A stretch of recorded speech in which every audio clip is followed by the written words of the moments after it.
Minnesota Vikings and Houston Oilers. Week 1 action to start the 1993 season.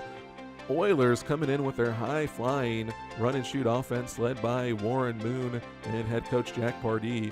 Early on in this one, Warren Moon's going to fake the handoff, looks to the left, fires across, finds Curtis Duncan for the first down. A little bit later, Moon's going to drop back, looks to the right, finds Curtis Duncan again. They were hooking up a lot early on in this one, 2nd and inches. Now Moon's going to drop back, looks over the middle, finds Lorenzo White, goes up, gets the first down, and the Oilers are moving down the field early on in this one. 1st and 10 now, turns around, hands it off to White. White's going to come up the middle, follows his blocker. He'll get across the 40 down to the 36-yard line for a first down.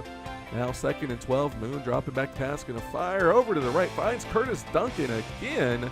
That's his 3rd grab. Moon starts the game 4 for 4 early on in this one. 2nd and 2 now, turns around, hands it off to Gary Brown, cuts up the middle, inside, down inside the 2-yard line, can't get it into the end zone, but head coach Jack Pardee happy with the effort there. They're going to turn around, hand it off to Brown again, cuts inside and into the end zone, touchdown for the Oilers, and they'll go up early 7-0 in this one.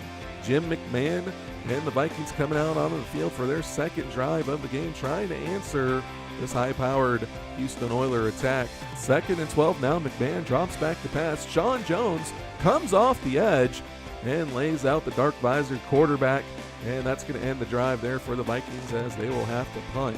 Oilers got the ball back, 2nd and 1. Moon fires to left, finds Curtis Duncan complete for the first down, and it doesn't look like anybody can stop the Oilers offense early on in this one. 4 catches there for Curtis Duncan. 3rd and 7 now. They're going to fire it over the right. Duncan again with his 5th catch of the first quarter. What a game he was having early on.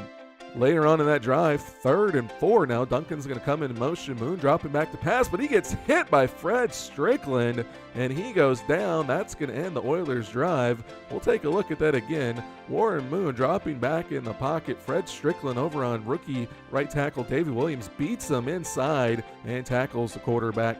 Houston settles for a 3. A little bit later, Moon finds Ernest Givens on the sideline, and that's a first down. Next play, Moon's drop back pass finds Givens again out on the outside, another first down, and again, this Houston offense is on the prowl. 3rd and 1 now, Moon dropping back pass again, going to fire over the middle. Givens once again, but he can't come up with that one. That one falls incomplete. Throw it in the double coverage, and Houston's going to have to settle for another field goal.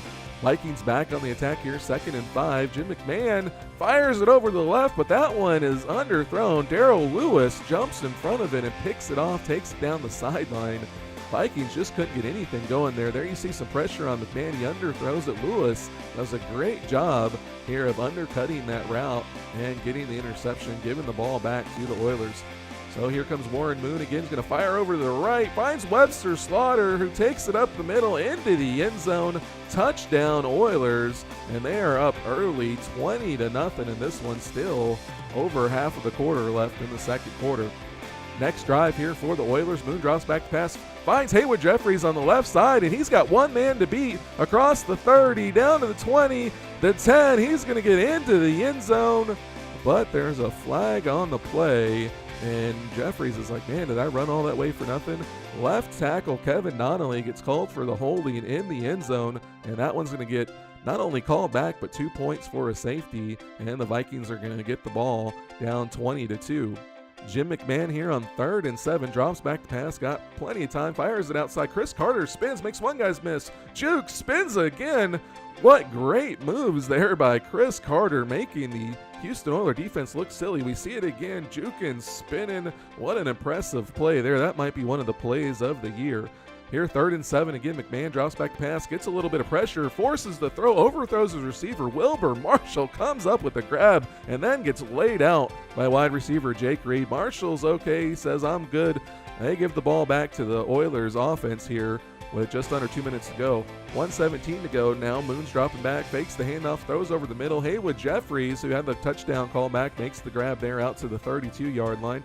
Next play, fakes it to Lorenzo White again, looking over the middle, and he finds Curtis Duncan, his favorite receiver. He was inside the 10, and the next play is going to turn around, fires it over the left. Haywood Jeffries comes up with the grab, dances into the end zone, and finally gets his touchdown that was called back earlier. 27-2, Houston with the lead. Oilers go on to win 27-16. Vikings did not score until the fourth quarter. They added a couple of late touchdowns, but it was all for naught. Warren Moon, 209 yards and 2 touchdowns on the game. Curtis Duncan, 8 grabs for 104. Wilbur Marshall, 10 tackles, 2 tackles for a loss, and a sack to go with that interception that we saw. McMahon, kind of a rough game, was roughed up by the Oilers defense. 205 yards, 2 interceptions.